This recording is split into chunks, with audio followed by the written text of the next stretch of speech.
동생한테 그 전후 그림을 쫙 보여주면서 얘기를 했을 때 전 뒤집어는 안 봐서 모르겠는데 암흑진화를 했다는 거예요.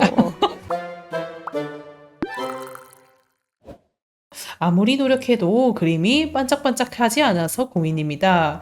주변에 물어보니 제 그림은 디지털 유화 같다고 하더라고요.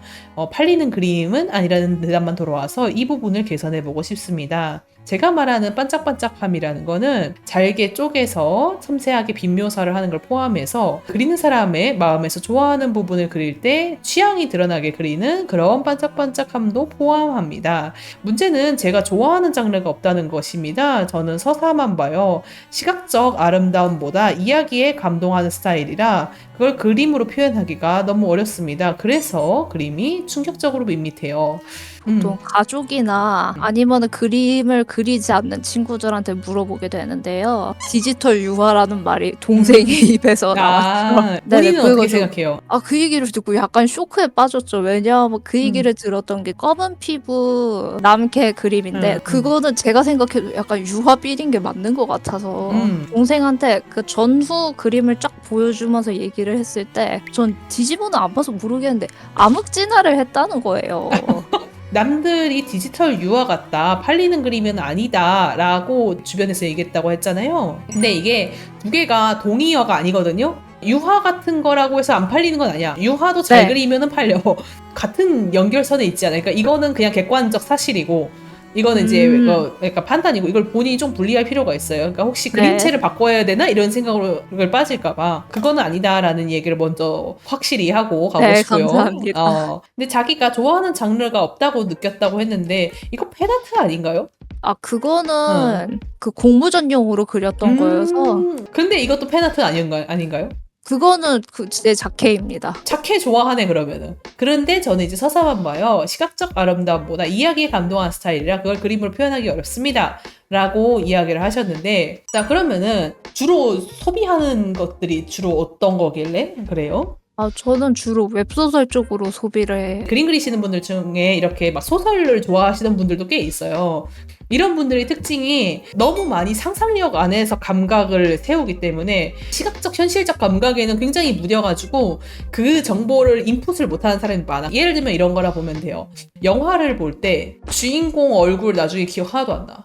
맞아요. 그 얼굴이라든지 뭐 옷을 어떻게 입었는지 이런 것들을 하나도 기억을 못 한단 말이죠. 근데 이제 시각적 정보가 잘 들어온 사람들은 그걸 다 기억을 해요. 그래서 이제 그 정도의 그 정보값 차이가 있는 상태에서 내가 그 사람의 얼굴을 기억하는 상태에서 그리는 거랑 기억이 안 나는 상태에서 그리는 거는 당연히 정보값이 다르고 그러면은 그림이 나오는 퀄리티가 달라질 수밖에 없거든요. 그래서 이제 결론적으로 얘기하면은 소설을 보는 사람들이 그래서 높은 확률로 그림 그리는 실력이 잘 안 늘어요. 그래서 본인이 스스로 생각하기에 매력이 없다고 남들이 봤을 때 그렇게 이제 느끼기 쉬운 거는 첫 번째는 이 이유는 확실히 있을 수도 있다고 봅니다. 자기가 시각 정보를 중요하게 생각하지 않아서. 근데 이거는 본인이 재능이 떨어지는 거는 아니고 살면서 그렇게 되는 사람이 있고 조금 신경을 써야 되는 사람이 있어요. 저도 그런 타입이었고. 근데 하니까 되기는 하더라고. 그러니까 본인이 신경 쓰면 사실 늘릴 수 있는 부분이긴 한데 서사만 볼 거니까 시각적 아름다움은 관심 없어요 라고 자기 스스로 말하기 시작하면 그 다음부터 진행을 못한다고 말씀을 드리는 거예요. 내가 서사를 좋아하더라도 그거를 내가 표현하고자 하는 욕심이 있으면 앞으로는 시각적 정보에 계속 관심을 기울이라는 거죠.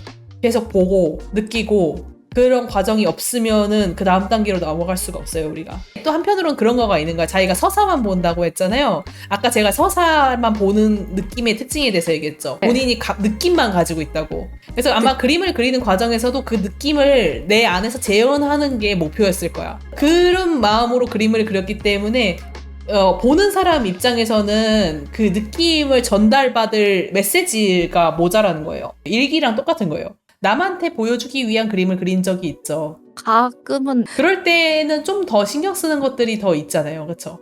그쵸. 관계성이라든가 그런 게 아니면 보이게. 표정, 손가락의 그 미묘한 위치 같은 걸로 보이는 두 사람의 그 미묘한 감정선 느낌. 같은 거. 중요한 거는 그거를 이제 남들도 똑같이 읽을 수 있냐는 거야. 제가 보내드린 그림에서는 작업 그림은 거의 없지만 그 그림들은 확실히 평이 좋았던 것 같아요. 남한테도 좋아 보이는 그림을 그리려면은 남이 이 그림을 봐준다는 그 생각을 하면서 그려야 되는데, 그러니까 네. 내가 겪었던 어떠한 경험을 내 안에서 다시 되살리는 용도로 사용을 한다면은 그건 일기야. 근데 이제 그거는요, 사실 묘사를 좀 덜 해도 돼요. 예를 들면은 내가 엄청난 풍경을 봤다고 생각합시다. 막 구름이 뭉게뭉게 피어오르는데 뭐 그것이 엄청 멋있는 느낌이었어 라고 생각해봅시다. 사실 구름의 모양을 그때 그 모양 그대로 그리지 않아도 돼요. 그냥 구름만 그려놓으면서 그냥 구름임, 그리고 이건 나야, 이렇게만 그려놔도 그때의 생각을 다시 읊을 수 있거든요. 왜냐면 내가 이미 알고 있는 내용이잖아요. 그렇기 때문에 그냥 대충만 적어놔도 나는 나한테 이 그림은 굉장히 큰 그림이 돼요. 나는 이미 알고 있으니까. 근데 남들의 입장에서 봤을 때는 이 그림이 어떻게 보이겠어요? 그냥 구름이랑 사람 하나잖아, 이렇게 보이는 거예요. 그럼 이 사람한테 네. 그 풍경에 대한 설명을 하려면은 내가 뭘 많이 신경 써야 될까요? 그때 이 구름이 실제로 어떻게 보였고 구름이 나한테 어떤 감각을 느끼게 했는지, 그런 것들을 이 사람이 다시 그걸 볼 수 있을 정도까지 그려놔야겠죠. 심지어 그것도 다 100%는 못 알아들어. 그나마 알아듣는 거야. 내가 그때의 경험을 진짜 감정 과잉해가지고 막 펌핑해가지고 막 그려놔서 엄청나게 이제 감정을 한 100 정도 쌓아놔도요, 보는 사람들은 결국엔 남의 일이기 때문에, 그래서 보니까 한 10밖에 못 알아들어. 그나마도. 그래서 결론적으로는 이 내 그림이 일기가 되지 않기 위해서는 상당히 치밀한 디테일이 필요합니다. 그거를 보는 사람한테 하나씩 떠먹여줘야 돼. 근데 이게 생각보다 굉장히 귀찮은 일이거든요. A라고 얘기를 해도 B라고 알아먹는 사람이 대다수인데 그렇죠. 그림으로 그거를 표현하려면은 더 힘들죠. 일기를 쓰는 과정에서는 이런 것들이 피곤하기 때문에 그거에 대해서 고려를 하지 않게 되는 거야. 남들이 어떻게 이거를 받아들일지에 대한 생각을 애초에 해본 적이 없잖아. 네, 맞아요. 한번 직접 그거를 이제 현실적으로 어떤 식으로 하는지 좀 생각을 해봅시다. 본인이 의도한 거를 잠깐 혹시 설명해 줄 수 있어요, 혹시? 그림 자체는 제 자켓을 그린 건데요. 그림 내용적으로는 햄릿의 한 장면을 따온 거예요. 네. 햄릿에서 땅을 파다가 갑자기 웬 모르는 해골을 집어들고서 햄릿이 그 해골화에 대해서 얘기하는 장면이 있거든요.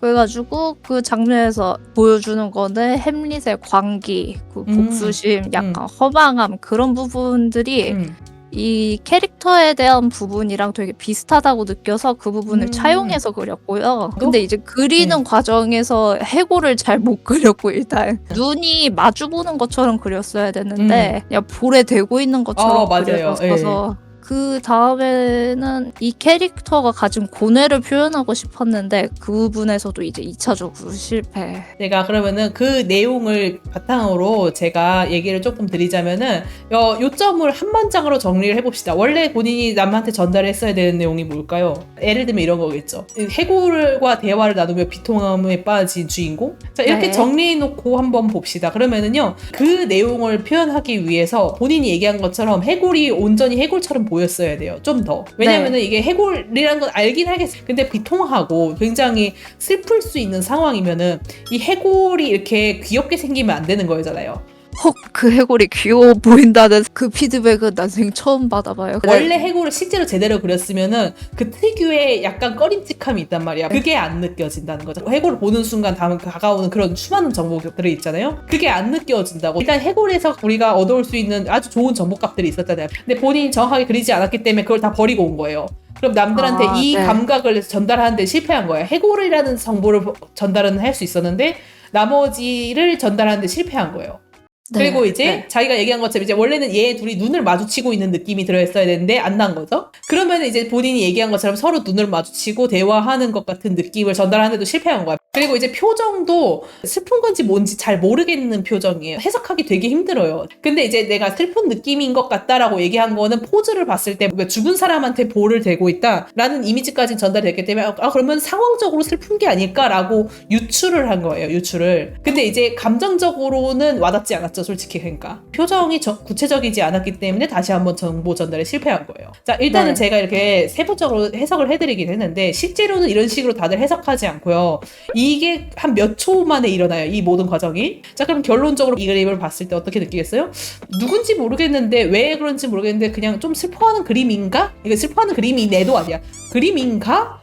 모르겠다. 이제 넘기는 거야. 그러면 이런 느낌이에요. 이제 조금 해석이 되나요? 네. 그래서 소통을 하라는 거는 지금 내가 여기서 원래 전달할 수 있었던 것들을 다 그리라는 거죠. 글을 쓸 때는 생각했던 포인트였는데 그림에서는 한 번도 생각을 안 하고 그렸었던 것 같아서 들으면서 되게 반성이 되네요. 글도 사실 되게 비슷해, 그쵸? 그쵸. 그래서 뭐 여름 청춘 분위기를 낸다 뭐 그러면은 뭐 날이 더웠다부터 시작해서 매미 우는 소리, 하늘이 파랗고 그쵸. 구름이 흘러가고 쫙 묘사를 해줘야 되니까. 맞아. 그거의 그림 버전인 거지.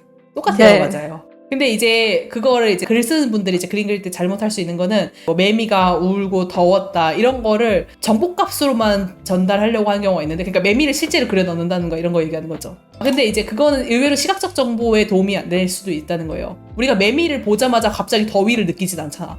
매미는 사실 청각적 정보가 더 세네고 우리가 네. 매미 사진을 보면서 갑자기 여름으로 느껴져 막 이러진 않잖아요. 이런 거가 이제 정보 차이인 거죠. 그런 것들을 자기가 잘 생각을 해야 된다는 거예요. 그러니까 시각 자체에서 우리가 그 정보값을 얻어갈 수 있냐 없냐, 남들이 이걸 봤을 때 그걸 진짜로 얻어갈 수 있는 정보가 맞냐, 이런 것들을 이제 조금씩 고민해주면 된다는 거죠. 네.